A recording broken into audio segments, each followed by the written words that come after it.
Let's be honest for a second. Not the kind of honesty you post on a story or write in a caption to prove a point. I'm talking about the kind you admit to yourself at 2 a.m. when the house is silent and the blue light of your phone is the only thing keeping you company. You're lying there, staring at the ceiling, wondering if you're actually changing or if you're just performing the idea of change. We've all been there, staring at that gap between who we are and who we promised we'd be by now. It's a heavy silence, isn't it? The one that asks, is this year actually going to be the one, or am I just repeating the same loop with a different filter? January feels different, doesn't it? Every year, we fall for the same collective hallucination. We think that because the digit on the calendar changed, the fabric of our reality must have shifted too. We wake up on the first day of the year thinking something invisible has moved in the atmosphere, as if time performed a factory reset on our bad habits while we were sleeping. We look at the date and feel a surge of unearned confidence. We haven't done the work yet, but we feel like we've already won just by showing up to the start line. We have this quiet, unvoiced belief that maybe, just maybe this time it'll be easy. That discipline will suddenly become lighter because the date looks new. We tell ourselves that this month will define us. We convince ourselves that if we start strong, the rest of the year will somehow respect that effort and fall into place on its own. We treat the new calendar like a magic spell, hoping the ink on the page carries more weight than the blood in our veins.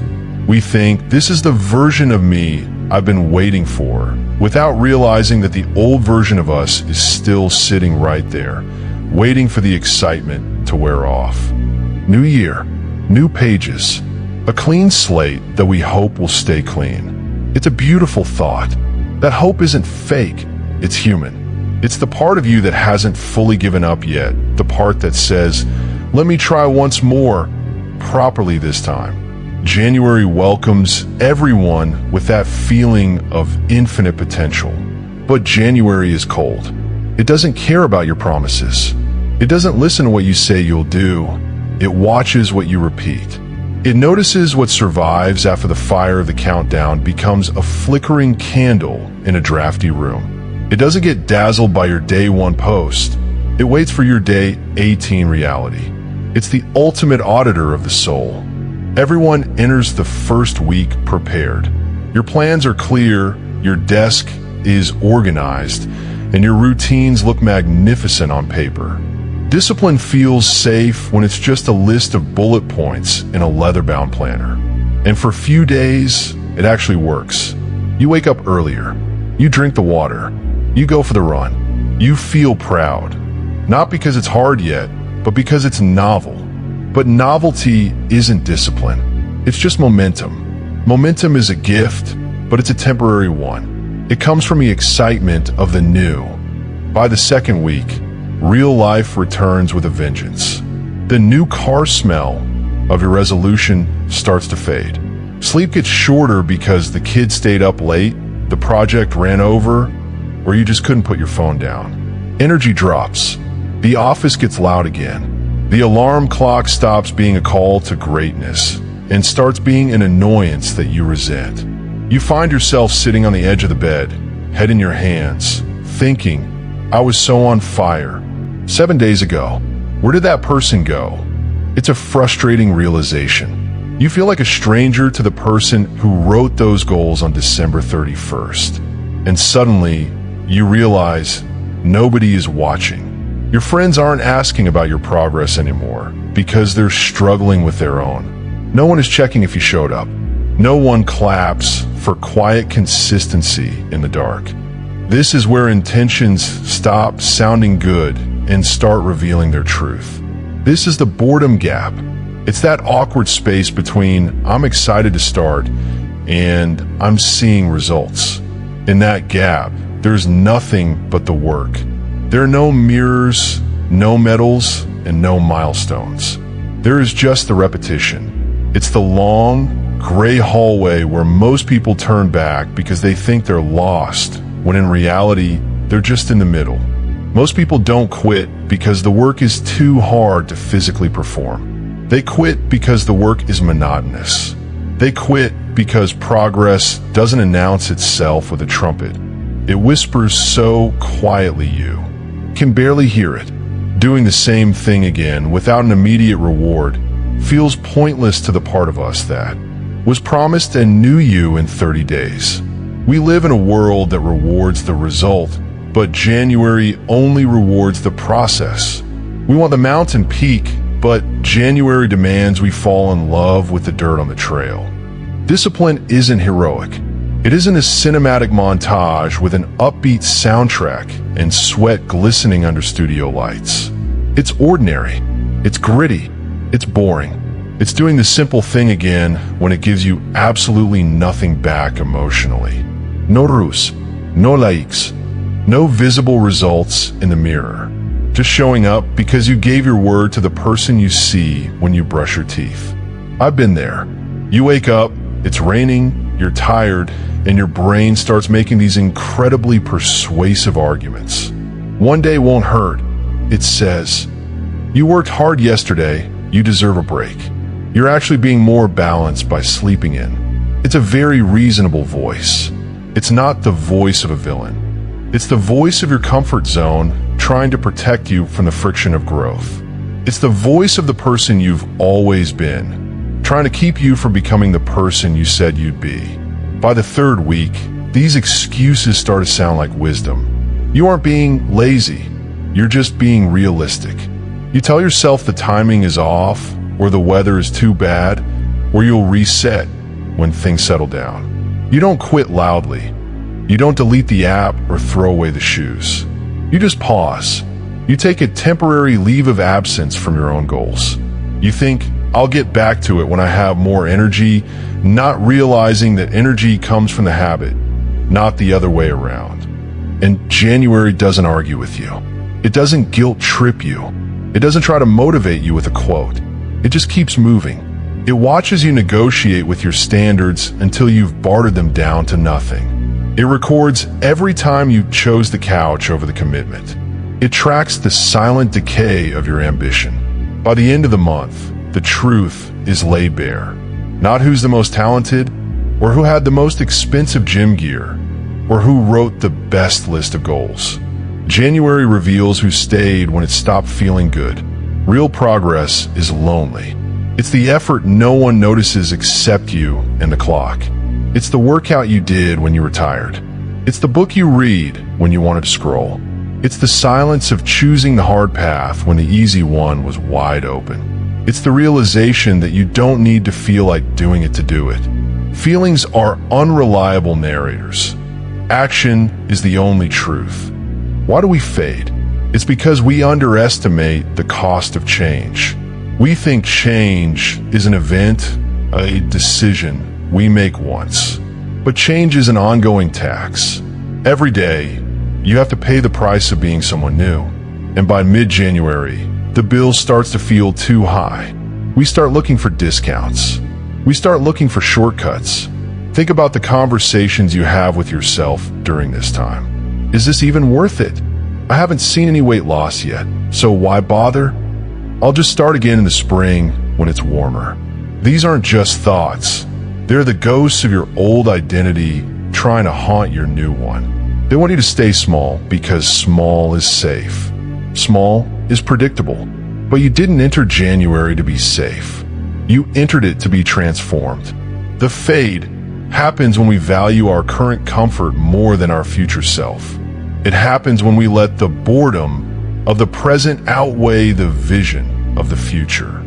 If January exposed anything, it exposed your honesty. It showed you exactly where your want meets your will. It stripped away the decorations and left you with the raw material of your character. It asked the question, who are you when the lights go down and the motivation runs out? It's a hard question to answer when you're looking at a week of missed gym sessions or a pile of unread books. But here is the part one need you to hear, not as a lecture, and certainly not as a motivational speech meant to make you feel guilty. If you are still here, even if you're tired, Even if you were inconsistent, even if you missed 5 days out of 7, do not restart. We are obsessed with restarts because they feel fresh. We love the Monday reset or the next month reset because it lets us off the hook for the mess we made yesterday. It allows us to feel that first day excitement all over again. But restarts are just a trap. They keep you forever in the novelty phase, never moving into the mastery phase. When you restart, you go back to the beginning of the path. When you continue, you start for where you left off, even if you tripped and scraped your knees. There's a natural conversation we need to have about failure. Missing a day isn't a failure. Quitting is the failure. If you're driving to a destination and you take a wrong turn, you don't drive all the way back home and start the trip over the next morning. You just look at the map and get back on the road. Why do we treat our lives differently? Why do we think one bad day invalidates a month of effort? Don't seek a new identity or a dramatic announcement. Don't tell everyone you're getting back on track. Just continue. Keep it simple. Keep it quiet. The people who actually change their lives aren't the ones who felt powerful on January 1st. They're the ones who are still standing, however shakily, on January 31st. The transition from a goal to a habit happens in the silence of late January. It's the moment you stop asking, do I feel like doing this? And start realizing this is just what I do now. It's the shift from an external pressure to an internal rhythm. You stop negotiating with yourself. You stop looking for reasons to say yes and start looking for reasons to never say no. You realize that a missed day isn't a crisis. It's just a data point. You don't judge it. You just get back to work.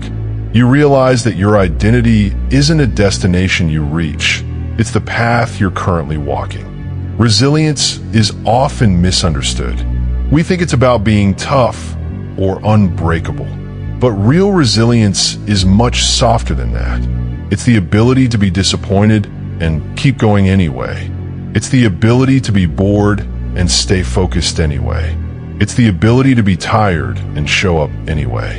In the final week of January, resilience is what keeps you from folding. It's the small voice that says, I'm not doing this because it's fun today. I'm doing this because it's who I am. That shift from doing to being is the most powerful transformation a human can undergo. When you do something because of a goal, you are a slave to the result. When you do something because of an identity, you are a master of your own life. Now, February is standing at the door.